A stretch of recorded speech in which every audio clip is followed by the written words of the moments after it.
Bismillahirrahmanirrahim and Assalamu alaikum dear viewers, welcome back again to my YouTube channel Psychology Expert. Dears, आज की video में हम एक नहायत ताकतवर और रूहानी अमल के बारे में बात करेंगे जो ना सिर्फ आपके दिलो दिमाग को सुकून देगा बल्कि आपकी दुआओं और ख्वाहिशात को भी कमाल के अंदाज में पूरा करेगा इंशाअल्लाह। क्योंकि हम बात करेंगे अल्फ़ा स्टेट में जाने के रूहानी तरीके पर। जिनको नहीं मालूम कि अल्फ़ा स्टेट क्या है, तो डियर्स, अल्फ़ा स्टेट वो जहनी कैफियत है जब आपका दिमाग बिल्कुल पुरसकून होता है और रिलैक्स स्टेट में होता है। इसमें आपके दिमाग की रफ्तार सुस्त हो जाती है और दिल की धड़कन पुरसकून हो जाती है। और इस जहनी कैफियत में आप जो कुछ भी अपने जहन में सोचते हैं, जिस भी ख्वाहिश को तसव्वुर करते हैं या जो भी दुआ मांगते हैं, वो तेज़ी से पूरी हो जाती है, सच हो जाती है। क्योंकि ये वो लम्हा होता है जब आपका लाशोर यानी कि सबकॉन्शियस माइंड एक्टिव हो जाता है। जब आपका सबकॉन्शियस माइंड एक्टिव होता है तो आपका दिल और दिमाग कायनात यानी कि अल्लाह ताला के साथ डायरेक्ट जुड़ जाता है और आपका राब्ता कायम हो जाता है। और आप जिस चीज़ की दिल से ख्वाहिश या उसको मांगते हैं तो वो सीधा अल्लाह के पास चली जाती है और वो ख्वाहिश जल्दी पूरी हो जाती है। और इसके साथ अल्फ़ा स्टेट में आप कायनात की पोशीदा रूहानी ताकतों के साथ भी जुड़ जाते हैं। अब आइए जानते हैं उस रूहानी मुक़द्दस अमल के बारे में जिसके ज़रिए आप जल्दी अल्फ़ा स्टेट में जा सकते हैं।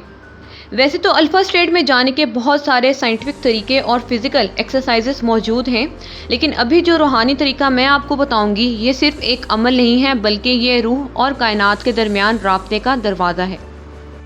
जब आप ये अमल करेंगे तो ना सिर्फ आप अल्लाह ताला के हुक्म से अपनी ख्वाहिशात को मुकम्मल कर सकेंगे बल्कि उस कायनाती ताकत के साथ भी जुड़ जाएंगे जहाँ हर मांग मुकम्मल होती है। इस अमल को आपने ऐसे करना है कि रात सोने से पहले आप एक मुकम्मल पुरसकून वाली जगह पर सीधा लेट जाएं। ध्यान रखें कि कमरे में ज़्यादा रोशनी ना हो और ना ही कोई ऐसी चीज़ हो जो आपकी त्वचा भटकाए। और इस अमल के दौरान आपने खामोश ही रहना है। बिस्तर पर लेटने के बाद आप अपने हाथों को आरामदेह पोजीशन में रखें। चाहे आप दोनों मुट्ठियाँ बंद कर लें या चाहें तो हाथों को सीने पर रख लें। अब आप अपने पूरे जिस्म को बिल्कुल ढीला छोड़ दें और आंखें बंद करें और दिल में वाज़े तौर पर सबसे पहले सोचें कि आप क्या चाहते हैं और फिर उस ख्वाहिश की आखिरी हालत को तसव्वुर करें। यानी अगर आप सेहत चाहते हैं तो ख़ुद को मुकम्मल तंदुरुस्त देखें और अगर आप परेशान हैं तो ख़ुद को हंसता मुस्कुराता हुआ देखें और अपने मसले को हल होता हुआ देखें।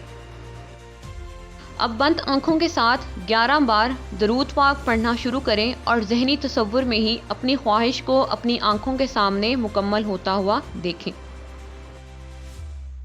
फिर जब दरूद पाक मुकम्मल हो जाए तो 41 बार सूरह कौसर पढ़ें और पढ़ते हुए उस तसव्वुर को, उस मुकम्मल मंज़र को दिल से महसूस करें। सिर्फ 17 या 18 सेकंड्स तक के लिए दिल से ऐसे महसूस करें कि जैसे जो आप चाहते थे वो वाकई आपको मिल चुका है और आपके पास है। फिर मकसद को जहन में रखते हुए सूरह कौसर के बाद दोबारा 11 बार दरूद पाक पढ़ें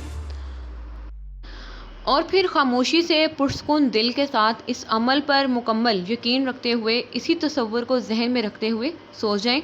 और अगर आप चाहें तो आप करवट लेकर भी सो सकते हैं। तो डियर्स, इस रूहानी अमल के दौरान आपका पूरा जिस्म और दिमाग एक गहरी सुकून और हल्की नींद की कैफियत में खुद ब खुद चला जाएगा, जहां आपका दिमाग अल्फ़ा वेव्स प्रोड्यूस करेगा और आपका लाशोर एक्टिव हो जाएगा। इस अमल को रोज़ाना रात सोने से पहले करें और उस वक्त तक करें जब तक आपकी दुआ पूरी ना हो जाए। बाज़ औक़ात एक हफ़्ते या सिर्फ 4 दिन में ही ख्वाहिशात पूरी हो जाती हैं। तो डियर्स, ये थी आज की वीडियो। अगर आपको वीडियो अच्छी लगी हो और आपने कुछ सीखा हो तो वीडियो को लाइक और सब्सक्राइब ज़रूर कीजिएगा। अल्लाह आपकी तमाम जायज़ ख्वाहिशात को जल्द से जल्द पूरा फरमाए और आपकी ज़िंदगी को सुकून, रोशनी और कामयाबियों से भर दे। आमीन।